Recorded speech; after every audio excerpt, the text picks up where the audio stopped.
मैं आपको फिर से रीइटरेट कर देता हूँ कि व्हाट इज़ ट्रेडिंग। ट्रेडिंग का सिंपल सा मतलब होता है कि आप एक छोटे समय अंतराल के दौरान किसी भी असेट को बाय करके सेल कर रहे हैं, मतलब खरीद कर बेच रहे हैं या फिर बेच कर खरीद रहे हैं और उससे प्रॉफिट निकाल रहे हैं। यहाँ पर असेट का मतलब स्टॉक भी हो सकता है, क्रिप्टो भी हो सकता है, फ्यूचर भी हो सकता है, ऑप्शंस भी हो सकता है। किसी ने तो ये टर्म बनाई होगी तो इसके पीछे उन्होंने कुछ तो मैकेनिज्म रखा होगा कि इसका कोर क्या है, मतलब कि इसके पीछे का मूलभूत सिद्धांत क्या है। ट्रेडिंग का कोर आइडिया फिजिकल वर्ल्ड्स में सामग्री को बेचने और खरीदने से लिया गया है। एक नॉर्मल दुकानदार भी ट्रेडिंग करता है।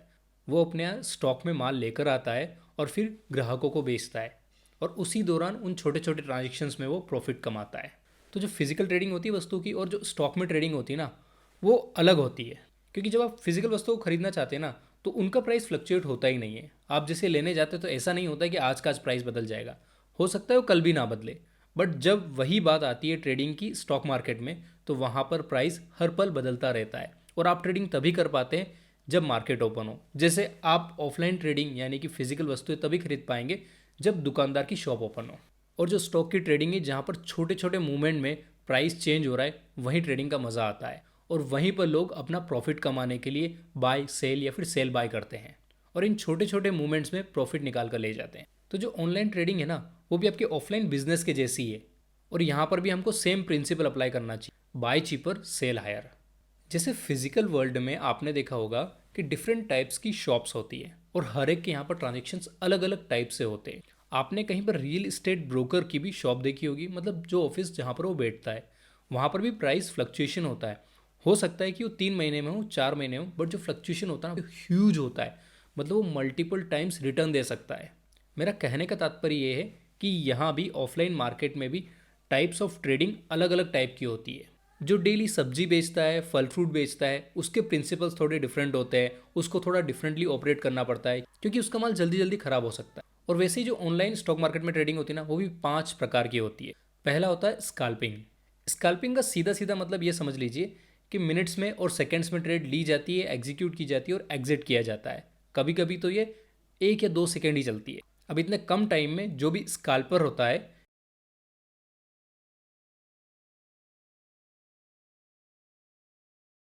जो स्कैल्पिंग करते हैं उनको स्कैल्पर बोला जाता है। वो अपना प्रॉफिट निकाल कर ले जाता है। इसे अक्सर हाई फ्रीक्वेंसी ट्रेडिंग भी बोलते हैं। इसके लिए आपको प्रिसाइज एंट्री करना होता है और प्रिसाइज एग्जिट करना होता है, और आपको अपने रूल्स को बहुत अच्छे से फॉलो करना होता है। दूसरी टाइप की ट्रेडिंग होती है डे ट्रेडिंग। डे ट्रेडिंग में एक दिन के अंदर किसी भी असेट को बाय और सेल किया जाता है। हो सकता है वो स्टॉक हो सकता है वो क्रिप्टो करेंसी हो सकता है वो कोई कमोडिटी हो, या फिर हो सकता है कि ऑप्शंस हो, वो कुछ भी हो सकता है। तीसरा आता है स्विंग ट्रेडिंग। स्विंग ट्रेडिंग में क्या होता है, प्राइस स्विंग होता रहता है।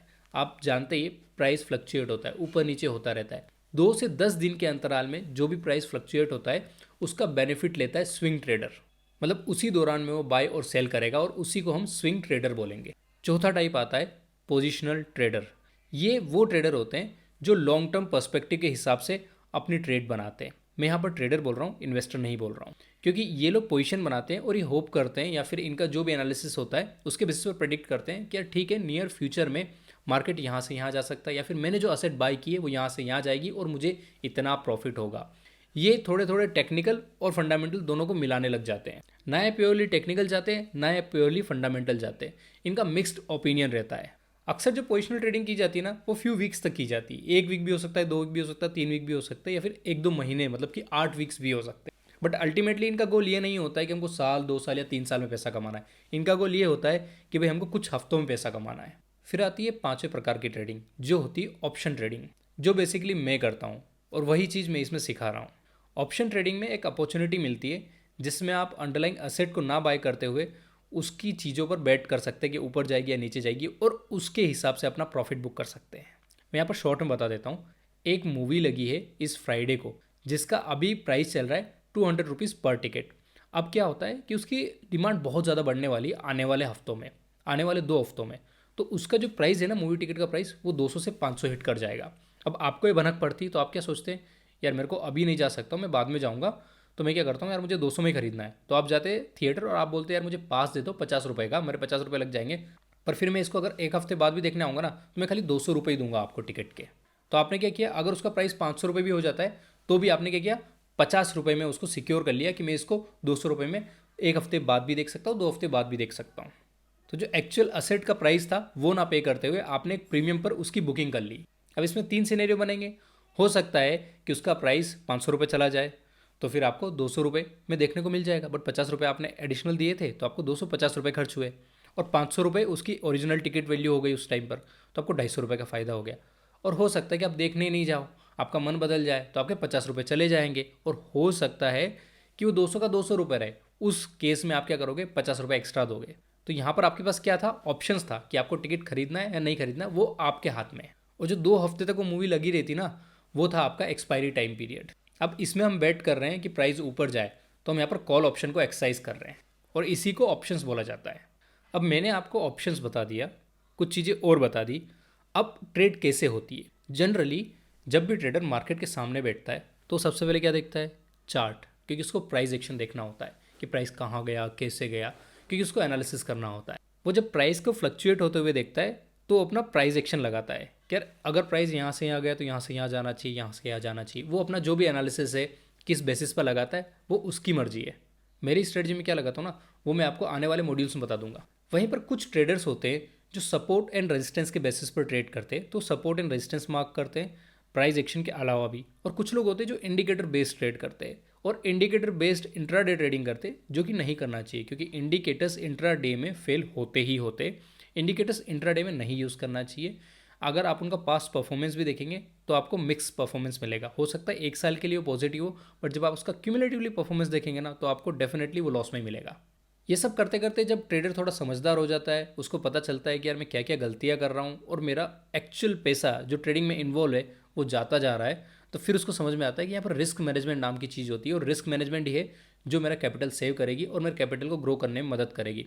ये लोगों को बहुत लेट रियलाइज़ होता है, बट जिसको जितना जल्दी रियलाइज़ होता है वो उतना जल्दी प्रॉफिटेबल आ सकता है। फिर जब इन सारी चीज़ों को ट्रेडर कर लेता है तो फिर वो क्विक डिसीजन ले पाता है, क्योंकि उसके पास इनफ नॉलेज आ जाता है। अब ये तो मैंने बता दिया कि ट्रेडिंग है क्या, बट ट्रेडिंग क्या नहीं है वो जानना भी ज़रूरी है।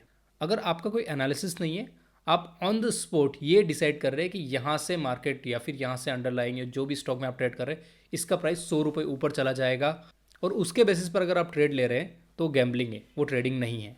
गैम्बलिंग का एक सिंपल सा साइन होता है कि उसके साथ स्टॉप लॉस नहीं चलता है। तो जब भी आप विदाउट स्टॉप लॉस के ट्रेड ले रहे हैं तो आप अपने मन में मान के चलिए कि ये गैम्बलिंग है, ये ट्रेडिंग है ही नहीं।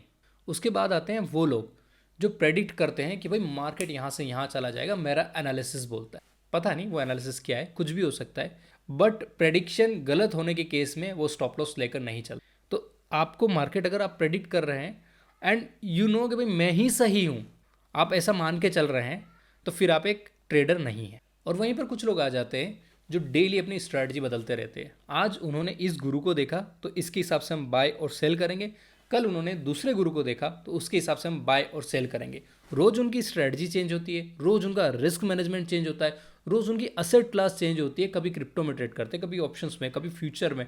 उनको लगता है कि वो सब जगह पैसा बना लेंगे, और अल्टीमेटली होता है कि वो कहीं भी पैसा नहीं बनाते और सब जगह अपना अकाउंट ब्लो कर लेते हैं। तो ये जो भी रैंडम बाइंग और सेलिंग कर रहे हैं ना, ये ट्रेडर नहीं है। अगर ये बोलते हैं हम ट्रेडिंग कर रहे हैं ना, तो भाई आपने कितने दिन ट्रेडिंग की ये बताओ, कौन से सिस्टम के साथ में ट्रेडिंग की, क्या स्टॉप लॉस रहा आपका, क्या टारगेट रहा, क्या आपका रिजल्ट रहा। अगर आपने ये सब मॉनिटर करके देखा और आपको कुछ भी रिजल्ट नहीं मिल रहा है तो सिंपल सी बात है आप ट्रेडिंग नहीं कर रहे थे, आप कुछ और ही कर रहे थे। फिर आते हैं वो लोग जो स्टॉक मार्केट को ऐसे ट्रीट करते हैं कि ये यहाँ से मुझे डेली सैलरी आनी चाहिए, कि जैसे मैं काम करने जाता हूँ तो महीने की मुझे सैलरी आती है ना, मेरे को 1 लाख रुपये 2 लाख रुपये मिलते हैं, तो यहाँ भी मुझे उसके हिसाब से प्रोपोर्शन में 10,000 रुपये 20,000 रुपये डेली मिलना चाहिए। और ये लोग बड़े खतरनाक होते हैं क्योंकि विदाउट स्टॉप लॉस के काम करते हैं। हो सकता है कि इनको अगर 10,000 का लॉस हो गया तो बोलेंगे आज तो मुझे सैलरी नहीं मिली तो मैं और काम करूंगा, बट यहाँ पर ओवरवर्क अच्छा नहीं होता है, उसको ओवर ट्रेडिंग बोला जाता है। और वो आप कर रहे हैं क्योंकि आपको फोमो है, क्योंकि आप सोच रहे हैं कि अगली वाली ट्रेड हो सकता है कि मेरे प्रॉफिट में चली जाए और मैं प्रॉफिटेबल बन जाऊँ और आज की सैलरी निकाल के चले जाऊँ। बट ऐसा स्टॉक मार्केट में बिल्कुल भी पॉसिबल नहीं है। स्टॉक मार्केट में कभी आपका दिन होता है, कभी आपका दिन नहीं होता है। आपको क्यूमुलेटिव परफॉर्मेंस एनालाइज करना रहती है, आपको डेली प्रॉफिट लेकर जाएंगे ऐसा ज़रूरी नहीं होता है। यहाँ पर ज़रूरी होता है कि आप किस रिस्क मैनेजमेंट के साथ ट्रेड में घुस रहे हैं और किस रिस्क मैनेजमेंट के साथ आप अपनी ट्रेड को आगे ले जा रहे हैं। और यही चीज़ जब क्यूमुलेटिवली आप करते हैं, बार बार लगातार करते हैं, आपके सेटअप पर, आपके सिस्टम पर काम करते हैं, तो उसका जो रिजल्ट निकल कर आता है ना, वो आपका प्रॉफिट है, ना कि डेली की सैलरी। तो अगर आप सोच रहे हैं यहाँ से मुझे डेली सैलरी मिलेगी भाई, तो आप ट्रेडिंग नहीं कर रहे हैं, आप कुछ और ही कर रहे हैं। तो अगर मैं समअप करूँ तो ट्रेडिंग स्किल्स रिस्क मैनेजमेंट और साइकोलॉजी का मिक्सअप है। ये सब चीज़ें बनेगी तब जाके आप ट्रेडिंग कर रहे हैं। अगर आपने एक भी मिसिंग कर दी तो आप ट्रेडिंग नहीं कर रहे हैं भाई, आप कुछ और ही कर रहे हैं, और मोस्ट ऑफ द टाइम आप गैम्बलिंग ही कर रहे हैं।